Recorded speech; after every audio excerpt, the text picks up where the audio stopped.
I'm sitting here like cussing up a storm, this or that, because I feel that passionately about this because this is a solvable problem. It's that important, and It is especially a solvable problem. This is the thing.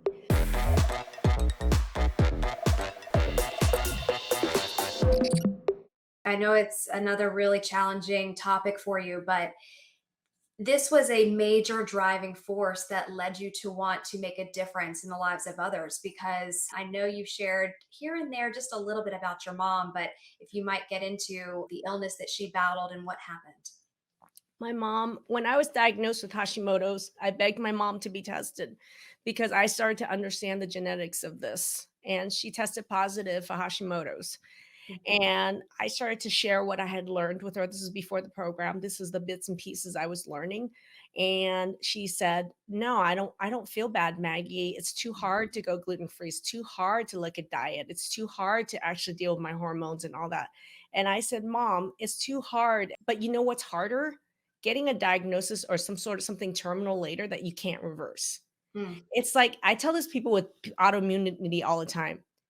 I had a whole video I did about the autoimmune timeline, and mhm. I lived the autoimmune timeline, my mom lived the autoimmune timeline, and that's why I did the teaching about the autoimmune timeline.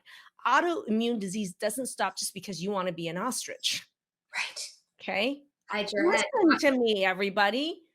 Autoimmune disease doesn't stop just because you wanna play ostrich, and there's a price that you have to pay and your children and your family have to pay for you ostriching. So Ignoring it. yeah, so I said to my mom, I really pushed her to do everything that she could for autoimmunity that I was learning about, and she said, "I don't feel bad." And I go, "You don't feel bad until you feel bad, mom." Mhm.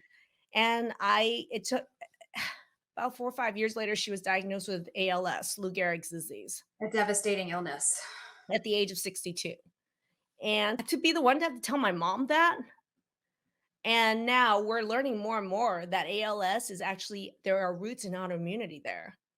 Mhm. And I eat myself freaking alive for the fact that could I have prevented this in my mom had I Push pushed harder. harder, pull her head out of the ostrich sand earlier, bitch slapped her? What could I have done different to have saved her life? And that's why I do what I do. Like, I'm sitting here, like, doing these lives every Thursday because I freaking want people to get their head out of the sand and realize autoimmune disease does not stop just because you have excuses, you have low self worth, or you want to play ostrich here. It's And gonna you know what? keep You you in your don't feel mind. bad until you do. It's so, so tragic that you had to experience another aspect of that in losing your mom. Can't imagine what that feels like. Do you think about her every day, I imagine, as you're trying to help others? I'm the luckiest woman in the world to have had her as my mother because she took one for the team from me. I think about this. Seeing what happened with my mom really made me wanna make sure it doesn't happen to me and that I don't have that impact on my children. I would Mhm. never want my daughter to blame herself for me dying young because I didn't take care of it on myself or I didn't take that initiative, right? So that's why I think it's always an interesting question that I'll ask in interviews, and I'll ask people like, "If nothing else, the impact this has had on your children, would it have been worth it?" I Mm. can tell you universally, I've done over 200 interviews here over the last 4 years of alumni through our program. Universally, every single person said it would have been worth it just to have seen that impact in their child. And so for me, I never want another daughter to live through what I lived through with my mom, to feel that responsibility, that helplessness, and to watch your mother suffer through one of the worst ways a person could possibly die. There's actually an interesting video with my dad where I'm walking with my dad and we're talking. I was trying to tell him that I do what I do now because of mom, right? It's to honor actually my mom's memory is that I don't want that to happen to another woman. I don't want that to happen to another daughter. I don't want this to happen to another family. And it really is a driving force. And I feel blessed that my mom took one for the team. That's the price we had to pay as a family for me to learn this lesson. And I take that responsibility very, very seriously, and which is why I sound like a raving lunatic sometimes on these lives. I'm waving my hands and I'm sitting here like, "Don't you dare play ostrich." And I'm sitting here like cussing up a storm, this or that, because I feel that passionately about this because this is a solvable problem.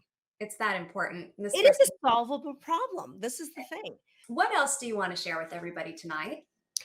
I think that the most important thing I would like to tell people is that the difference between a person who gets better and a person who doesn't is the series of decisions and actions you're going to take or that you don't take.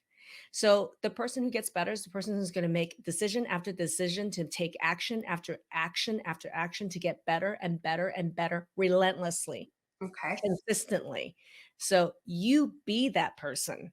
You be that person. Make a decision right now by putting a comment in the comment section. Make a decision right now to chat with our team. Make a decision right now to put somebody's name in the video underneath this video to share this video with somebody else. Do something. Every single decision and action step you take brings you closer to the solution. And that's the only way you're going to have a solution.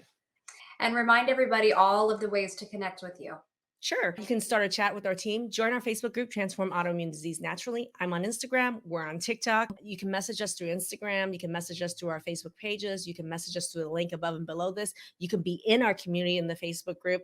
That's how you're going to do it, everybody.